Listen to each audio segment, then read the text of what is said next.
Fresh off his visit to Italy for the G7 summit, President Biden returning to American soil, raising about $30 million at a star-studded fundraiser in Los Angeles Saturday, according to the campaign. The presumptive Republican nominee, Donald Trump, also back on the campaign trail this weekend in Detroit. The two candidates expected to face off in just 10 days at the very first presidential debate of 2024. And joining us now is co-chair of the Biden campaign, Delaware Democratic Congresswoman Lisa Blunt Rochester. Good to see you. Good to see you, and it's great to be here. Thank you. So let's look at the latest polling data. 538's poll shows both Trump and President Biden in a virtual tie, Trump leading by just over 1 percentage point there. So how does the Biden campaign plan to break that? Yeah.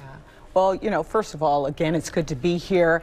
I think President Biden has been very clear from the very beginning of this race and even the last race. This is my second time as a national co-chair for the campaign. I always say it was so nice they asked me twice, and I'm glad to be here.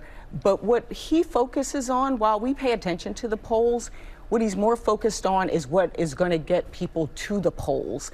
And he's accomplished, this administration has accomplished so much. And part of what our goal is to make the case to the American people that he has been transformational as it pertains to climate, largest investment in climate, building safer communities with the Safer Communities Act, lowering the cost of goods, creating a strong economy after a pandemic, and really being a president who wakes up every day thinking about how he can make life better for everyone else and not just himself or not just a small group of people. So our goal is to make sure that people know, see, and feel all of the things that he's accomplished with the vice president, but also looking toward the future and the things that we want to achieve, including holding on to our democracy.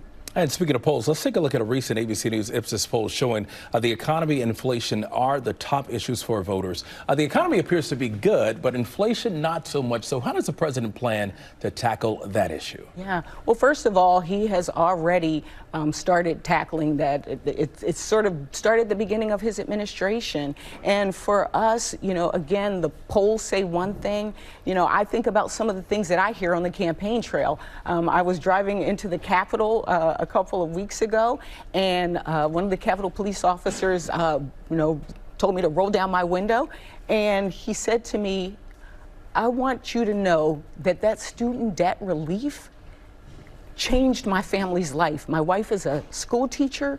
We've been in debt and under for years, almost decades." And he said it felt like we won the Super Bowl. And he said, "I want you to tell Joe," he didn't say the president, he said, "I want you to tell Joe, thank you." So we're making it plain to people that this president, and I've served under both, I know the difference. I felt it, and we all felt it.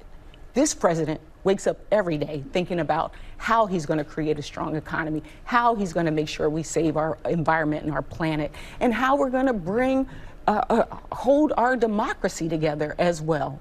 Oh, you know, one of the biggest criticisms of President Biden isn't actually anything to do with the issues. There's people concerned about his age.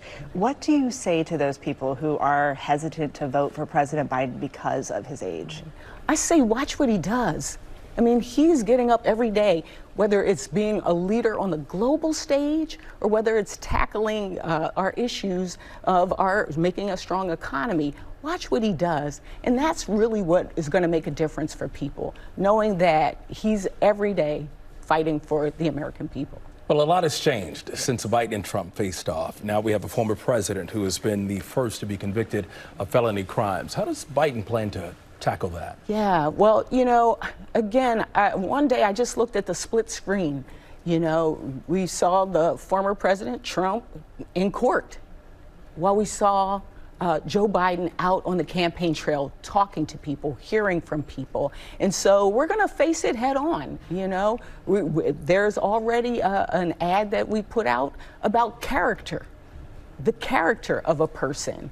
And, you know, for Joe Biden, our focus is making sure that we do believe in the rule of law. But Trump's support hasn't seemed to waver. But, you know, for us, we knew going into this election that it wasn't going to be just some easy thing. And so we've made concerted efforts, number one, to make sure that whether it's in the Black community, investing in Black media, whether it is making sure we have rapid responses to things such as the Vice President jumping on a plane and going to Arizona when that 1864 decision on abortion came out.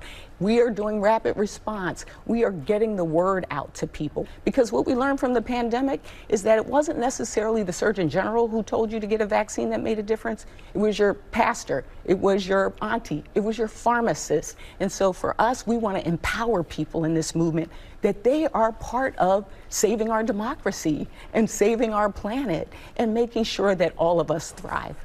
Biden campaign co-chair and Delaware Democratic Representative, Congresswoman Lisa Blunt Rochester. Thank you, and please come back. We appreciate it. Thank you.